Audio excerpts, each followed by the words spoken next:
ഇങ്ങനെയുണ്ടൊരു ഉപദ്രവം. കണ്ണു തെറ്റി അവന്റെ അടുത്ത് പോയി തമ്മിൽ തല്ലി വിടും. മര്യാദക്ക് ഞാൻ പറഞ്ഞു ഇവിടെ ഇരുന്നിട്ട് പോവാൻ. ഒരു മനുഷ്യനെ ഇഷ്ടമല്ലാന്ന് പറഞ്ഞ് ഇങ്ങനെ ഉപദ്രവിക്കാൻ പോകുന്നേ. അവനെ കളിക്കുന്നത് ആരോടാണെന്ന് അറിയില്ല. നല്ല ഹോട്ടലിൽ നിന്ന് ഊണ് കഴിക്കട്ടെ, അവൻ അപ്പൊ പഠിക്കും. എടാ വീട്ടിലെ ഭക്ഷണം നല്ലത്. ഹോട്ടലിലെ ഭക്ഷണം കഴിച്ചാൽ ഏത് ഹോട്ടലായാലും ഗ്യാസ് അറിയും. അയ്യോ ഞാൻ ഒന്നും പറഞ്ഞില്ല. എടാ നീ എന്താവശ്യത്തിനും വെറുതെ രാവിലെ അവിടെ വന്ന് ചൊറിയാൻ നിൽക്കണേ? അവൻ എന്താ ചെയ്തോന്ന് പറഞ്ഞു? ഞാൻ വെറുതെ ചൊറിഞ്ഞത്. അവൻ കാണിച്ച ഈ തെമ്മാടി തരത്തിൽ അമ്മാവില്ലല്ലോ അവന് സപ്പോർട്ട് ചെയ്തോ?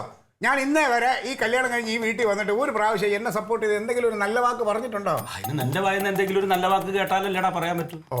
എടാ എനിക്ക് രണ്ടുപേരും ഒരുപോലെയാണ്. അയ്യോ അങ്ങനെയൊന്നും പറഞ്ഞോളല്ലേ. അവൻ എന്ത് തെറ്റ് ചെയ്തു എന്നാ നീ പറയുന്നത്? അവൻ എന്താ ചെയ്യാത്തെ? എടാ ബില്ലടക്കേണ്ട സമയത്ത് ബില്ലടച്ചില്ലെങ്കിൽ ഫീസ് വരണം. അത് നിയമമാണ്. ആ ജോലിയില്ലേ അവൻ ചെയ്തുള്ളൂ. ഇത് എവിടത്തെ ഫീസാ ഊരിക്കണേ? ഞങ്ങളുടെ പാർട്ടി ഓഫീസിലെ. അതുപോലെ ഒരു പൊതുജനങ്ങൾക്ക് സേവനം ചെയ്യുന്ന ഒരു സ്ഥാപനത്തിന്റെ ഫീസൊക്കെ വന്ന് വലിച്ചൂരുക എന്ന് പറഞ്ഞാ പുച്ഛം. അവൾക്ക് പുച്ഛം. എന്റെ പാർട്ടി ഓഫീസ് എടാ നഗരസഭയായാലും ഹോസ്പിറ്റലായാലും ശരി ബില്ലടക്കണം. ഈ സംഭവം ഉണ്ടല്ലോ അങ്ങ് കേന്ദ്ര നേതൃത്വം അറിഞ്ഞു. ഇനി ഇത് വലിയ വിഷയാവും. അവിടുന്ന് എന്താ വിളിച്ച് പറഞ്ഞിരിക്കണെന്ന് അറിയാമോ? എന്നോടുള്ള പക തീർക്കാൻ വേണ്ടി എന്റെ ആളിയെ മനഃപൂർവ്വം വന്ന് പാർട്ടി ഓഫീസിലെ ഫീസ് ഊരിയെന്നാണ്. കേന്ദ്ര നേതൃത്വം? എന്റെ പാർട്ടിയിലെ കേന്ദ്ര നേതൃത്വം അല്ല നീ എന്റെ അല്ലടാ ഒരു പാർട്ടി. അമ്മാവ തമാശ കളിക്കരുത്. എന്റെ അണികളാണ് വിളിച്ച് പറഞ്ഞു കൊടുത്തത് അവിടെ.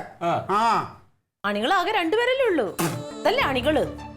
കൂടുതലും നിങ്ങളുടെ നടപ്പ് കണ്ടിട്ടുണ്ടെങ്കിലുണ്ടല്ലോ ഇന്ത്യ മഹാരാജ്യം മുഴുവൻ ഭരിക്കണത് നിങ്ങളുടെ പാർട്ടിയാണെന്ന് തോന്നുന്നു. ഞങ്ങൾ ഭരണത്തിൽ വരട്ടെ, വരും, നോക്കിക്കോ, അപ്പൊ കാണാം ഇവിടെ എന്തൊക്കെ നടക്കും. നിങ്ങൾ ആരെന്ത് പറഞ്ഞാലും ശരി കനകൻ ഇളകില്ല. അവൻ പട്ടാളക്കാരന്റെ മകനാ. അതുകൊണ്ട് ഞാൻ ഇനി കുമ്പിട്ട് നിൽക്കണോ? അതിന് എന്നെ കിട്ടൂലേ കേട്ടാ? അല്ലെങ്കിൽ ഒന്ന് ആലോചിക്കണ്ടേ, ഇപ്പൊ കേരളം മുഴുവൻ പ്രളയത്തിലായിരുന്നു.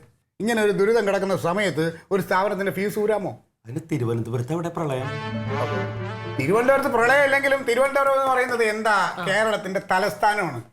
ഈ തലസ്ഥാനത്തുകൂടിയല്ലേ എല്ലാ കാര്യങ്ങളും നടക്കണേ. ഞങ്ങൾ എന്തെല്ലാം സഹായങ്ങളാണ് ഇപ്പൊ ചെയ്തുകൊണ്ടിരിക്കുന്നത് ആൾക്കാർക്ക് വേണ്ടി. ഇതിനിടയ്ക്ക് വന്ന് ഈ തെമ്മാടിത്തരം കാണിക്കാൻ കൊള്ളാം. സമ്മതിച്ചു. നിന്നോട് പറഞ്ഞു ജയിക്കാൻ ഞാനില്ല, ഞാൻ നിർത്തി. അതാണ് ഇതാ ഞാൻ പറഞ്ഞത്. വാ കൊണ്ട് പറഞ്ഞു ജയിക്കാൻ ഈ മുതലിനോട് ആർക്കും പറ്റൂലടി. കാരണം എന്താ? സത്യവും നീതി ഞങ്ങളുടെ ഭാഗത്താ.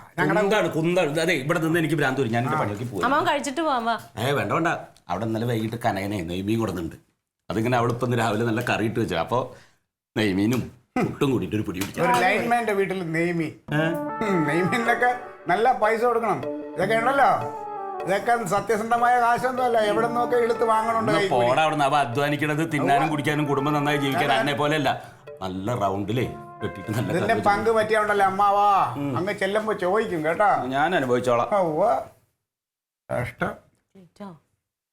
അതെ സത്യം പറഞ്ഞിട്ടുണ്ടെങ്കിൽ നാടിനും വീട്ടുകാർക്കും ഒന്നും ക്ലീറ്റോനെ കൊണ്ട് ഗുണമില്ല. പക്ഷെ ക്ലീറ്റോ മെഡിക്കൽ കോളേജിലെ പിള്ളേർക്കൊന്ന് ചെന്ന് നിന്ന് കൊടുക്ക്. അവർ ഈ ബോഡി മൊത്തത്തിൽ പരിശോധിക്കും, പ്രത്യേകിച്ച് നിങ്ങളുടെ നാക്ക്. ലോകത്തിൽ ഇങ്ങനെ 1 or 2 ഉണ്ടാവുള്ളൂ. അതിനകത്ത് ഒരെണ്ണം ഇവിടെ ഇങ്ങനെ മല പോലെ ഇരിപ്പുണ്ട്. ഒന്ന് നിന്റെ ആകൾ അപ്പുറത്തുണ്ടടി, അവനുണ്ട്. ഞാൻ ഇവിടെ വന്ന് തന്നെയാണ് ഇങ്ങനെ ആയിപ്പോയത്. അല്ലെങ്കിൽ ഏത് സമയത്താണോ ഞാൻ ഈ വീട്ടിൽ ഒന്ന് പെട്ടത്.